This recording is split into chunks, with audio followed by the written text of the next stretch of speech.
Good morning, viewers. We're just at about 7:12 a.m. this morning, and welcome back to the Tobago Updates morning show, coming to you here live from the Port Mall in Scarborough, Tobago. Yes, folks, it's Tuesday, and it's the Christmas season. It's the Christmas season. You see how the ad gets into you naturally.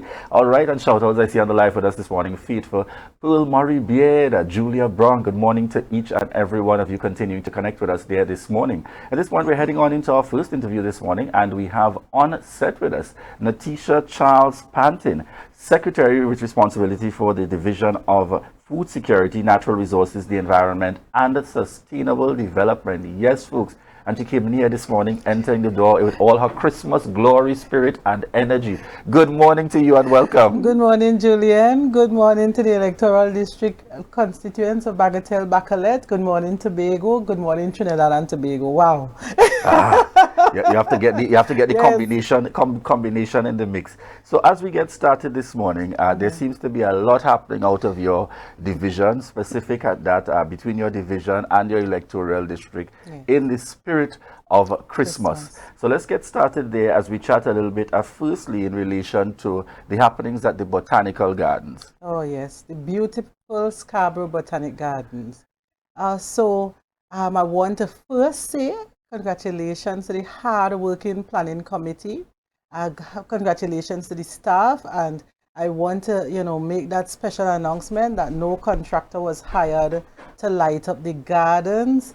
The garden was lit by a combination of people led by Mr. Busby, our electrician, in-house electrician.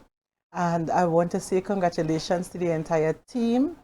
We all pulled together to get this thing off, and it was amazing. It is amazing. Excellent. And that's a good note on which to start. So this would have been done in-house? In-house, no contractor. All the creativity, it came out from each and every one of us.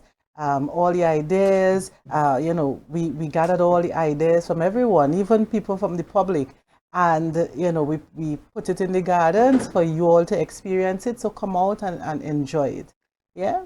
Definitely. We always make the point that good, bad, or great in terms of good, bad, or indifferent, ultimately the buck stops with the secretary with responsibility for that general control and direction. But I want to get a little bit into the inspiration behind. Over the years, we've done the lighting up of the Botanical Gardens. And as I was mentioning earlier, you go with your family, you take that walk through, you enjoy the space.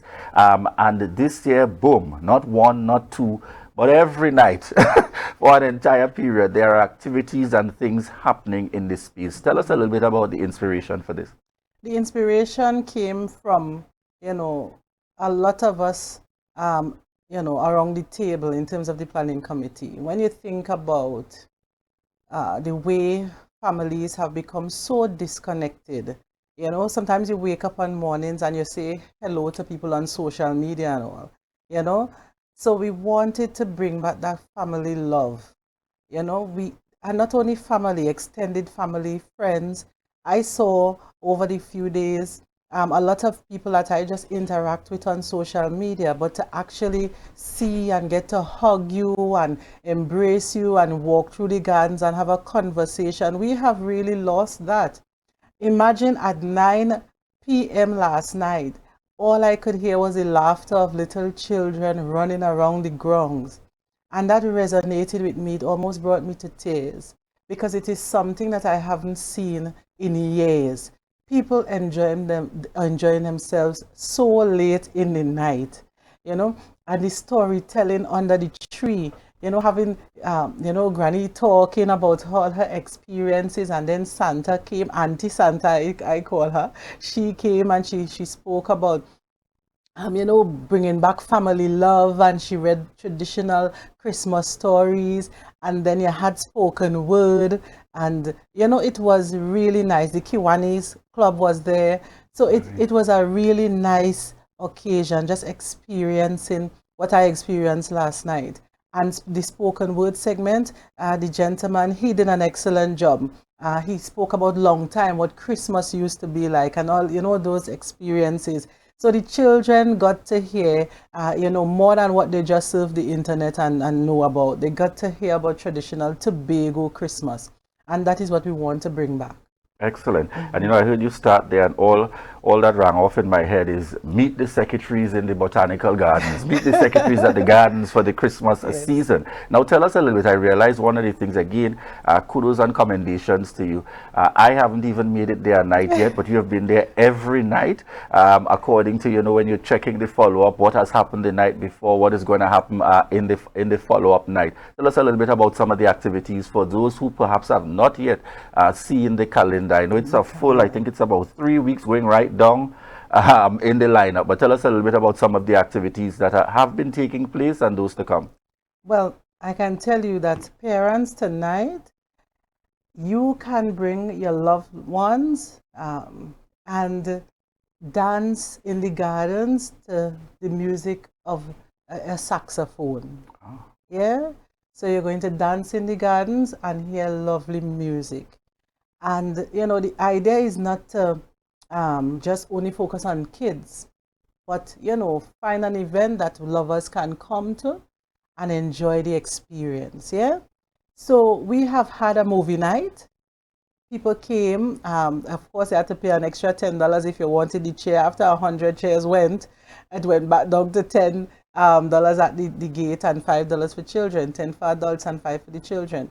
And people who didn't have chairs, they brought out their mats, they brought out their blankets, and they just, they took advantage of the ambience and the lights, and they looked at a traditional Christmas movie. And, the kids were there, they were hugging me up, they were saying, thank you, Mrs. Pantin, and they're bringing their mommy, and, it was really nice. So I think movie night, please be there. It's an experience you don't want to miss. And then some other days you'll have parang bands, you'll have performers, you'll have pan in the gardens. So it's a lot of, traditional Christmas, even treats. You come there, you're getting your black cake. I bought black cake, carrot cake, so you're getting that Christmas feel. I drove around town 4 times just to get the impact of, the gardens before entering into the gardens. Yeah. And really the kind of gem that we have Yes. right here within Tobago. So just give Yes. us an idea, what's the daily display time like in terms of the lighting, the duration that it's on for, so we know that within that time frame is when the activities will be taking place. Right. So the lights come on at 6 and it is locked off at 10. And this will happen right up to the 23rd of December with the activities. But the lights will come off with a closing ceremony at the 6th of January. Yeah. So, I'm hoping that when the Chief Secretary comes, I'm going to put it up to ensure that people know when he comes. Yes. Right. And he was all for this idea because, he wanted that traditional Christmas spirit to come back, and families, he has his family as well. So he fully understands, the impact it would have had on, Tobagonians and visitors on the island. So take advantage of it, parents. Bring your kids out, and you will see how enjoyable this experience is.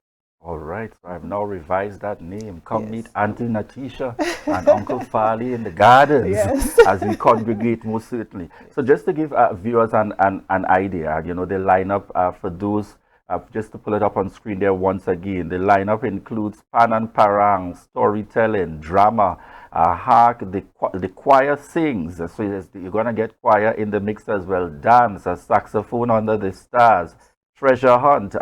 Folks, the combination is far and wide, and this is happening each night between 6 to 10 p.m. and it's happening right there at the gardens, right down to Saturday the 23rd of December.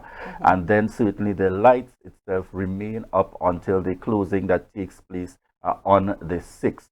Ultimately, the spirit that you are hoping to engender is one of that greater level of appreciation in terms of the Christmas season. Correct. Tell us a little bit about the ability of vendors to also benefit from these types of gatherings.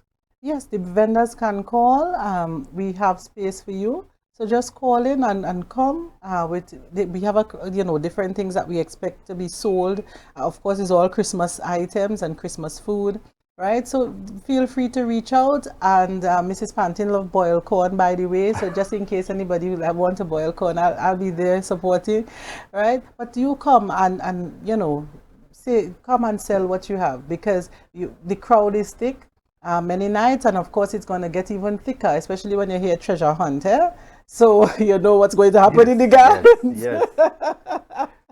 So I just want to be clear because we have one of our viewers asking about Yes. the admission fee. Is it admission to enter the gardens Mhm. or admission in terms of supporting the activities? In terms of enter, you can enter the gardens at any time, Right. right?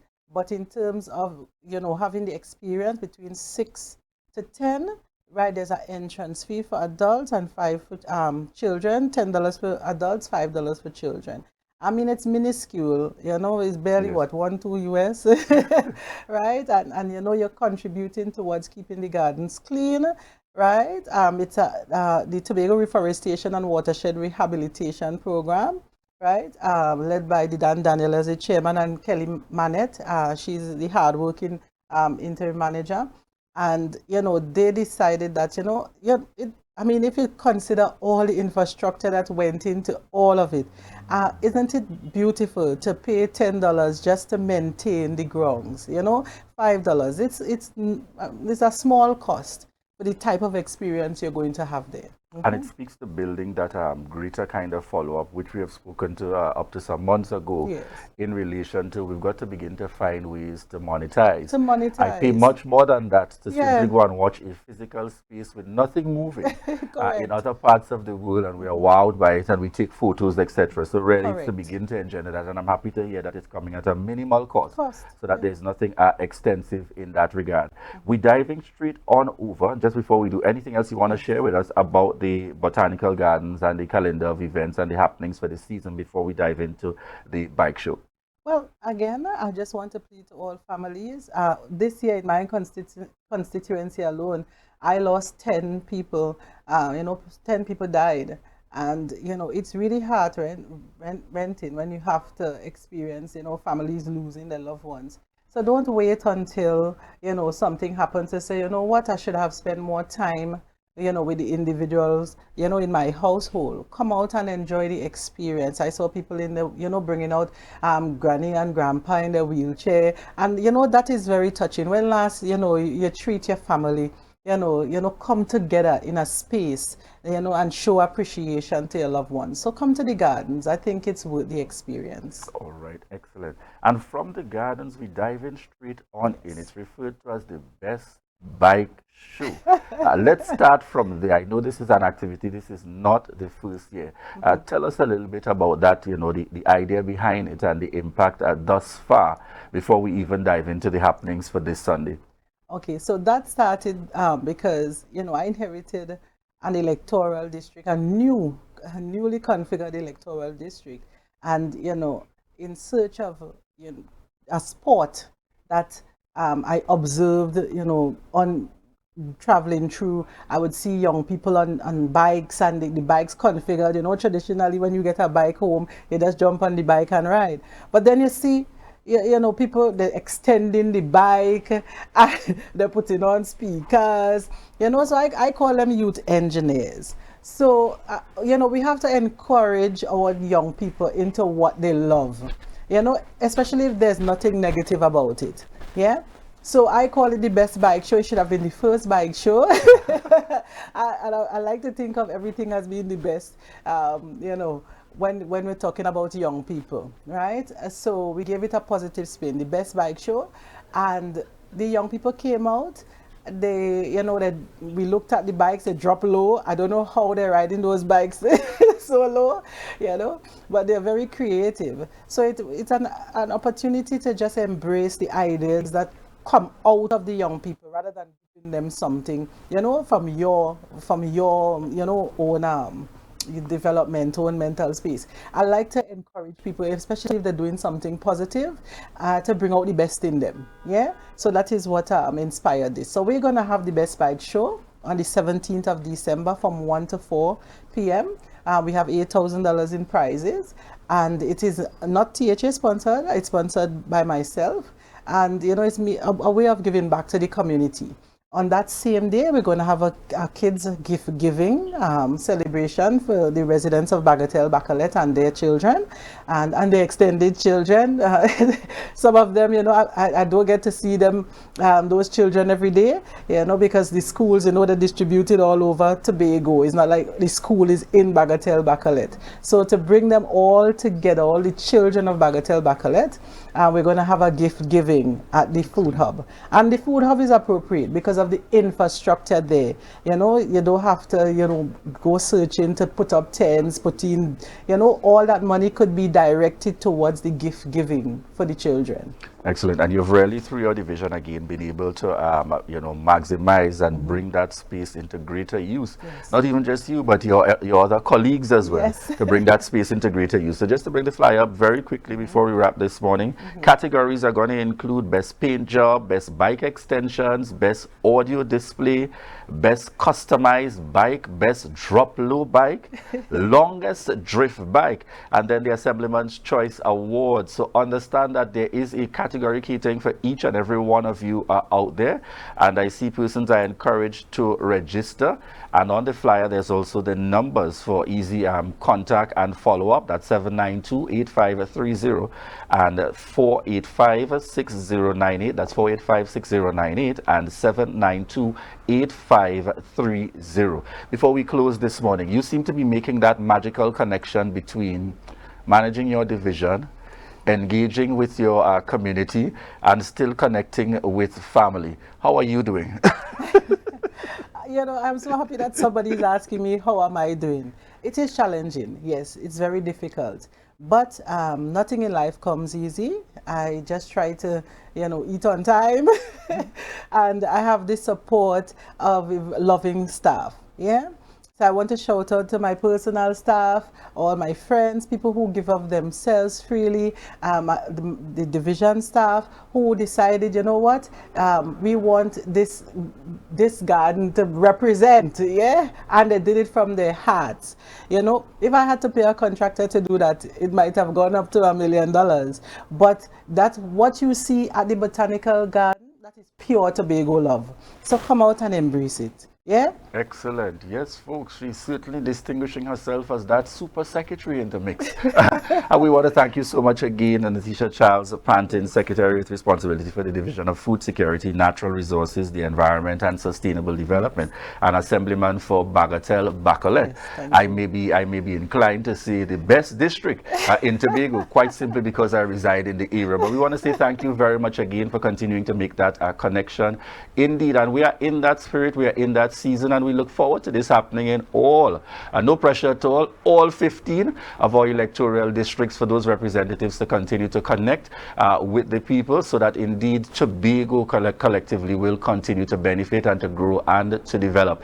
And certainly that call and that reminder that it's happening at the gardens. Ensure that you come 1 night, 2 nights, 3 nights, as many nights as you wish, continuing from tonight and going right down to the 23rd of December. There's something happening each and every night. So ensure that you take some time out to head out into the space. Okay, and I just want to mention before you go that we did have some corporate sponsors. I don't want to forget them. Yes, like Amplia, we had a few corporate sponsors. So we are pleading to people, if you want to be part of the Botanical Gardens project, you feel free to, you know, contact the Tobago Reforestation and Watershed Rehabilitation Program. The number is there. It's a company, an NGO. So feel free if you want to contribute to anything in the gardens, whether it's in kind, financially, anything, any service, feel free to reach out. All right, and if you can't remember the number for the Tobago Reforestation, call Daniel. He's always on social media. You can get him via phone. You must know the man. Yes. All right, so once again, we say thank you very much, viewers. And I know I heard Secretary Pantin in the countdown, so she's going to join us now as we're heading on out to the break to say, share the live, share the live, share the live.